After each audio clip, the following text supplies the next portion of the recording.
is Kevin. Start it over. I'll warm up into it.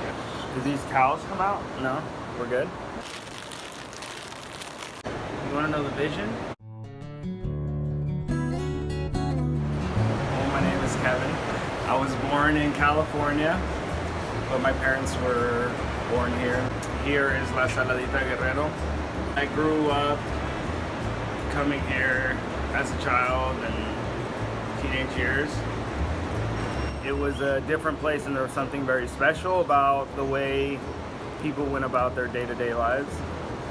The time they spent to greet each other, the lack of rush.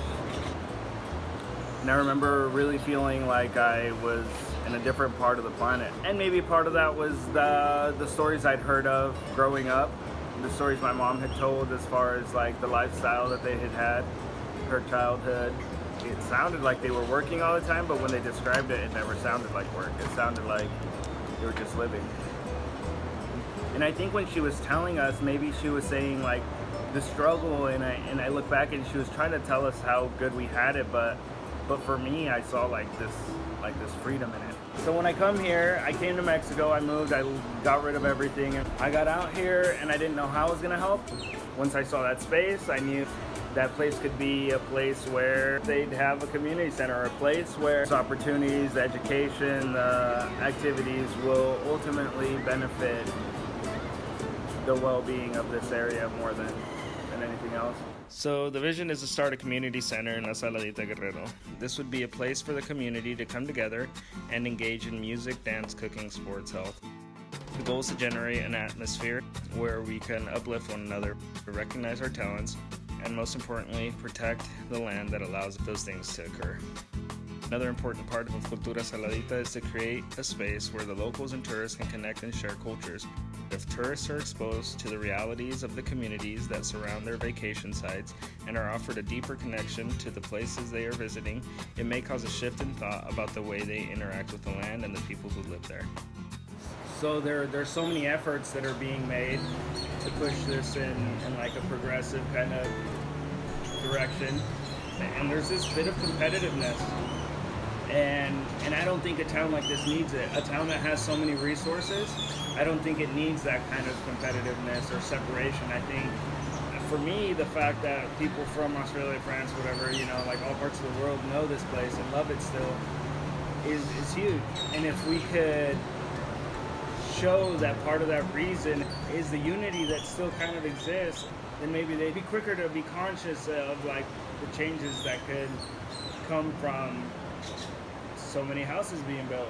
Like, dude, last year I heard that apartments right here would be good because of whatever reason. I mean, I'm sure they could, it has its positive side.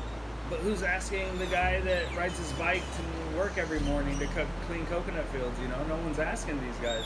Or the kids who would have had a chance at having beach property growing up, but now get pushed to inland because their parents just saw that everyone else seems to be doing good.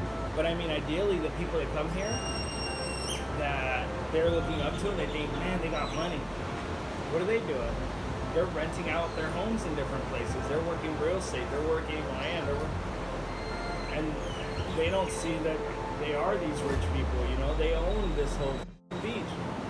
Why? Why give more to the ones that already have it, you know? But because they built one house, two house, three house, six, then material costs go up. So now these people in town can't build on their land. It costs too much. And the sad thing is, without the education, right now most of the people in this town will say, "You can build it, sell it, let's do it. Yeah, money, work." But without the education first, they're not thinking long term, you know? So go ask anyone right now. Yeah, even that guy walking to the coconut fields to clean. Hey, should we build this? You'll have a job and we'll pay you this much more. He's gonna say yes. And a lot of them will.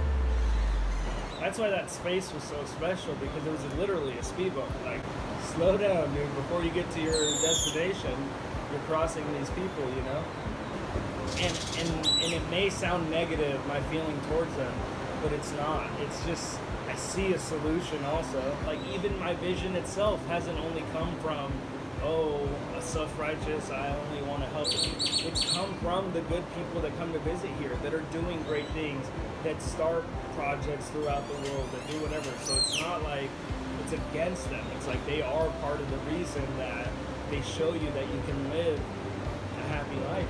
A community center would just kind of slow it down a bit, bring it back to things that bring joy. It's amazing how zen and how peaceful and how calm the people of these towns have been able to maintain.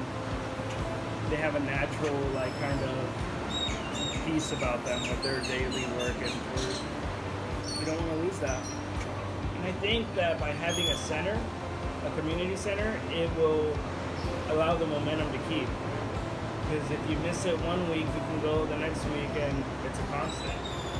I don't know, and maybe it's just a freaking dream. At the end of the day, if it doesn't change how it grows, I know that music and art, dance, and whatever has been a part of our lives forever, and they deserve a place in our community, you know? And it won't be a waste.